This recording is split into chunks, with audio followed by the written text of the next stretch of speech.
श्री स्वामी समर्थ. जय जय स्वामी समर्थ. स्वामींचं नाव घेऊन मी या व्हिडिओला सुरुवात करते. येत्या 17 जुलैला आहे आषाढी एकादशी.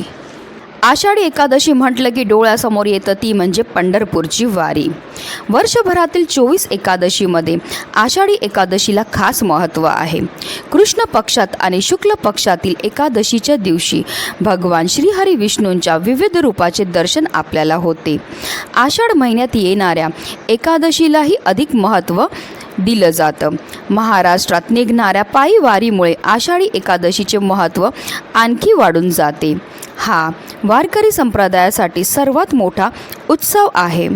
आषाढी एकादशीच्या दिवशी लाखो संख्येने वारकरी आणि भक्त पंढरपुरामध्ये विठ्ठलाच्या दर्शनासाठी येतात.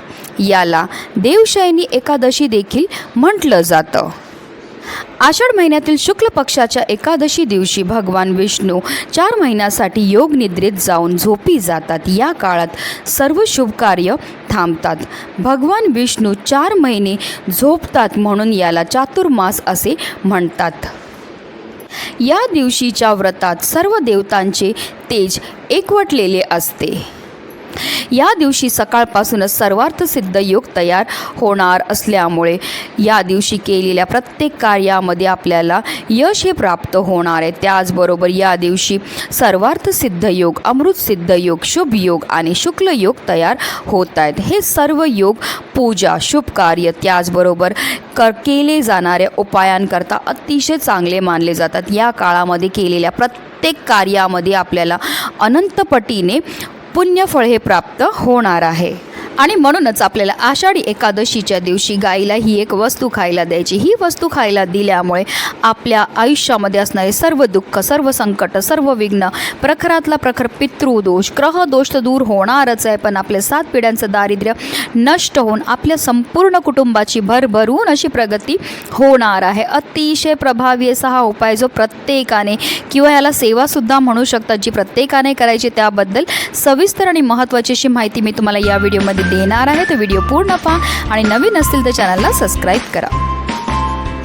हिंदू धर्मामध्ये गाय, गंगा आणि गायत्रीचं अनन्यसाधारण असं महत्त्व आहे. गायीचा जन्म हा समुद्र मंथनातून कामधेनू गायीच्या स्वरूपामध्ये झाला होता. त्याचबरोबर माता लक्ष्मीचा जन्मसुद्धा समुद्र मंथनातून झाला होता. म्हणूनच गायीला माता लक्ष्मीचं स्वरूपसुद्धा म्हटलं जातं. गायीच्या शरीरामध्ये 33 कोटी देवतांचा निवास असतो. गाय 11 रुद्रांची आई आहे, 8 वसूंची कन्या आहे, 12 आदित्यांची बहीण आहे आणि अमृतरूपी दूध देणारी आहे. गाय स्वर्गात जाण्याची शिडी मानली जाते आणि जो व्यक्ती गोसेवा करतो त्याला स्वर्गाची प्राप्ती होते. गायीची सेवा केल्याने आपल्या सर्व मनोकामना सुद्धा पूर्ण होतात आणि गायीचं स्थान हे देवापेक्षाही वरचं असतं. साक्षात श्रीहरी विष्णूंनी सुद्धा आपल्या कृष्ण अवतारामध्ये गोसेवा केली होती आणि त्यांना म्हणूनच गोपाळ हे नाव सुद्धा मिळालं होतं. आणि म्हणूनच आपल्याला सुद्धा आषाढी एकादशीच्या दिवशी आवर्जून गोसेवा ही करायची. ही गोसेवा केल्यामुळे आपल्या कुंडलीमध्ये असणारा प्रखरातला प्रखर पितृदोष, ग्रहदोष, वास्तुदोष, आपल्या आयुष्यामध्ये असणारे संकट तर दूर होणारच आहेत, पण आपल्या मनातल्या प्रत्येक मनोकामनासुद्धा पूर्ण होणार आहेत.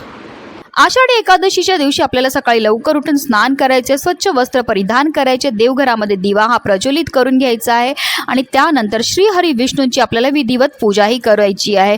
या दिवशी आपल्याला आवर्जून श्रीहरी विष्णूंना जलाभिषेक किंवा पंचामृताने अभिषेक घालायचा आहे. त्यांना पुन्हा त्यांच्या स्थानावर ठेवायचे, त्यांना प्रिय असणाऱ्या वस्तू त्यांना अर्पण करायचे, त्यांना धूप, दीप, अगरबत्ती दाखवून घ्यायची आहे. त्यांना पिवळी फुलं, पिवळी फळं अतिशय प्रिय आहे. त्याचबरोबर त्यांना सर्वात प्रिय आहे ती म्हणजे तुळस. या रीतीने आपल्याला श्रीहरी विष्णूंची विधिवत पूजाही करायची आणि त्यानंतर हा उपाय किंवा ही जी सेवा आहे ती तुम्ही दिवसभरामध्ये कधीही करू शकतात.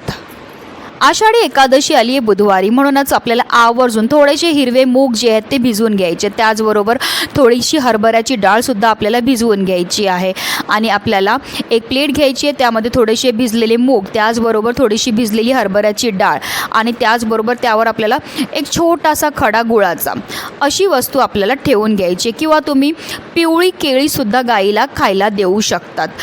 5 पिवळी केळी तुम्हाला ठेवायचे त्या प्लेटमध्ये आणि ही प्लेट जी आहे आपल्याला आपल्या देवघरामध्ये असणाऱ्या श्रीहरी विष्णूंसमोर ठेवायची. काही वेळाकरता आपल्याला ती प्लेट तिकडेच ठेवायची आहे आणि त्यानंतर ती प्लेट आपल्याला तिकडून घ्यायची आहे आणि त्यानंतर आपल्याला काय करायचं आहे, गाईजवळ जायचं. आता गाय जर तुमच्या घरी असेल तर ही गोसेवा तुम्ही घरच्या घरी करू शकतात किंवा एखाद्या गोठ्यात जाऊ शकतात, गोशालेमध्ये जाऊ शकतात किंवा वाटेत तुम्हाला कुठेही गाय ही दिसणार आहे. गाईजवळ जाताना आपल्याला एक तांब्यामध्ये पाणी घ्यायचं आहे, एक आरतीचं ताट आणि त्याचबरोबर हा जो आपण नैवेद्य ठेवला आहे, एक तर तुम्ही मूग, त्याचबरोबर हरभऱ्याची डाळ आणि गूळ हा नैवेद्य घेऊन जाऊ शकतात किंवा तुम्हाला हे नैवेद्य नेणं शक्य नसेल तर तुम्ही जी पिवळी केळी असतात ती घेऊन जाऊ शकतात किंवा तुम्हाला हे सुद्धा नेणं शक्य नसेल तर तुम्ही हिरवा चारा जर गाईला खायला दिला तरीही चालणार आहे. ह्या तीनपैकी कोणतीही एक वस्तू तुम्ही दिली तरीही चालणार आहे किंवा तिन्ही वस्तू तुम्ही दिल्या तरीही चालणार आहे. गाईजवळ गेल्यावर सर्वप्रथम आपल्याला गाईच्या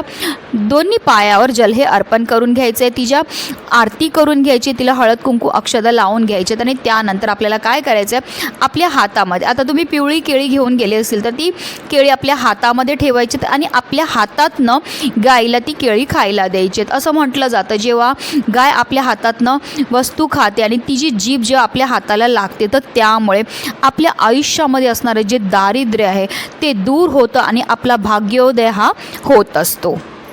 किंवा तुम्ही मूग आणि हरभऱ्याची डाळ घेऊन गेले असतील तर ती भरवा किंवा तुम्ही हिरवा चारा दिला तरीही चालणार आहे. त्यानंतर आपल्याला आवर्जून गाईला थोडंसं पाणी हे प्यायला द्यायचं आहे.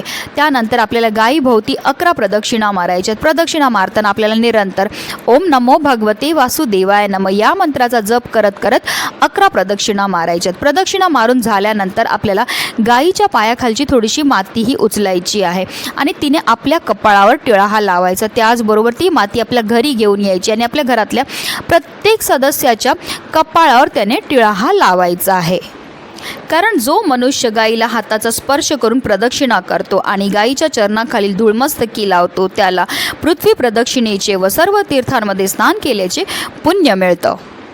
ही सेवा करून झाल्यानंतर जर गाय तुम्हाला स्पर्श करून देत असेल तर तिच्या अंगाला जे पाठीवरचा भाग असतो त्या भागावरून आपल्याला हात फिरवायचा आणि आपल्या मनातली इच्छाही बोलायची. तुमची जी पण इच्छा असेल ती जर तुम्ही आषाढी एकादशीच्या दिवशी गोमातेला बोलली तर निश्चितच तुमची कठीणातील कठीण इच्छा तर पूर्ण होणारच आहे. पण त्याचबरोबर तुमच्या कुंडलीमध्ये पितृदोष असू दे, ग्रह दोष असू दे, या दोषांपासून सुद्धा आपल्याला मुक्तता ही मिळणार आहे. ही गोसेवा केल्यामुळे आपल्या संपूर्ण कुटुंबाची भरभरून अशी प्रगती होणार आहे. आपल्या घरामध्ये अखंड माता लक्ष्मीचा वास हा होणार आहे, ज्यामुळे आपल्या आयुष्यामध्ये असणारे दारिद्र्य हे नष्ट होणार आहे. अतिशय उच्च कोटीची ही गोसेवा आहे जी प्रत्येकाने आषाढी एकादशीच्या दिवशी करायची. म्हणूनच व्हिडिओ जास्तीत जास्त लोकांपर्यंत शेअर करा जेणेकरून प्रत्येकाच्या आयुष्याचं कल्याण हो.